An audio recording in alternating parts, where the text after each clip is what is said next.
Thou shalt not commit adultery. Committing adultery is a very wicked act. What is adultery? Adultery is when a man has sexual relations with a woman who is either engaged, which is in the scriptures is referred to as betrothed, or a woman married. Leviticus 18 verses 20 and chapter 20 verses 10 tells us this. Leviticus 18 verses 20 says, Moreover, thou shalt not lie carnally with thy neighbor's wife, to defile yourself with her. And Leviticus chapter 20 verse 10 says, And the man that committeth adultery with another man's wife, even he that commit adultery with his neighbor's wife, the adulterer and the adulteress shall surely be put to death. Contrary to popular belief, a married man who sleeps with a single woman is not considered adultery, nowhere in the Bible. Although under many circumstances it can be considered fornication, which a man must discipline himself through the word to stay away from this sinful behavior. A man that commits adultery is considered a selfish, wicked fool in Scripture, considering the amount of single women on earth, but yet he aims to steal another man's wife. As we read in Proverbs chapter 6, verses 23 to 35. For the commandment is a lamp, and the law is light, and reproofs of instruction are the way of life, to keep you from the evil woman, from the flattery of the tongue of a strange woman. Lust not after her beauty in your heart, neither let her take you with her eyelids. For by means of a whorish woman a man is brought to a piece of bread, and the adulteress will hunt for the precious life. Can a man take fire in his bosom, and his clothes be not burned? Can one go upon hot coals, and his feet be not burned? So he that goeth into his neighbor's wife, whosoever toucheth her shall not be innocent. Men, do not despise a thief, if he steal to satisfy his soul when he is hungry. But if he be found, he shall restore sevenfold. He shall give all the substance of his house. But whoso committeth adultery with a woman lacketh understanding. He that doeth it destroy his own soul. A wound and dishonor shall he get, and his reproach shall not be wiped away. For jealousy is the rage of a man. Therefore he will not spare in the day of vengeance. He will not regard any ransom, neither will he rest content, though thou givest many gifts. Usually, this results from coveting and lusting after another man's wife with your eyes. Yeshua warns against this in Matthew chapter 5, verses 27 to 30. It says, You have heard that it was said by them of old time, Thou shalt not commit adultery.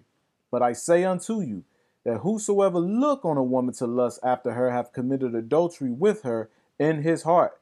And if your right eye offend you, pluck it out and cast it from you. For it is profitable for you that one of your members should perish, and not your whole body should be cast into hell. And if your right hand offend you, cut it off and cast it from you. For it is profitable for you that one of your members should perish, and not that your whole body should be cast into hell. We are commanded to love our neighbor as ourselves, and taking your brother's wife is wicked and hateful. As we read in Matthew chapter 22, verses 37 to 40, Yeshua said unto him, Thou shalt love Yah thy Elohim with all your heart, and with all your soul, and with all your mind. This is the first and great commandment. And the second is like unto it. Thou shalt love thy neighbor as thyself. On these two commandments hang all the law and the prophets. Marriage is a vow between man and woman, and Yah hates when we break vows.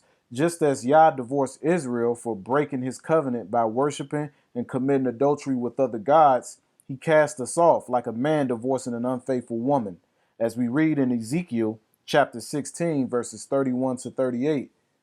And that thou buildest thine eminent place in the head of every way, and makest thine high place in every street, and hast not been as an harlot, in that thou scornest hire, but as a wife that committeth adultery, which taketh strangers instead of her husband. They give gifts to all whores, but thou givest thy gifts to thy lovers, and hirest them, that they may come unto you on every side for thy whoredom. And the contrary is in you from other women in thy whoredoms, whereas none followeth thee to commit whoredoms, and in that thou givest a reward, and no reward is given unto you. Therefore thou art contrary. Wherefore, O harlot, hear the word of Yah. Thus say Yah Elohim, because your filthiness was poured out, and thy nakedness discovered through thy whoredoms with thy lovers, and with all thy idols of thy abominations, and by the blood of thy children, which thou did give unto them. Behold, therefore I will gather all your lovers, with whom thou hast taken pleasure, and all them that hast loved, with all them that hast hated, and I will even gather them round about against you, and will discover your nakedness unto them, that they may see all your nakedness. And I will judge you as a woman that break wedlock and shed blood are judged, and I will give thee blood and fury and jealousy. Those who commit adultery will be cast from the kingdom, as we read in Revelation chapter 21, verses 22 to 27. And I saw no temple therein, for Yah, Elohim Almighty, and the Lamb are the temple of it. And the city had no need of the sun, neither of the moon, to shine in it, for the glory of Elohim did lighten it, and the Lamb is the light thereof. And the nations of them which are saved shall walk in the light of it, and the kings of the earth do bring their glory and honor into it. And the gates of it shall not be shut at all by day, for there shall be no night there. And they shall bring the glory and honor of the nations into it, and there shall in no wise enter into it anything that defileth, neither whatsoever worketh abomination, or maketh a lie, but they which are written in the Lamb's book of life.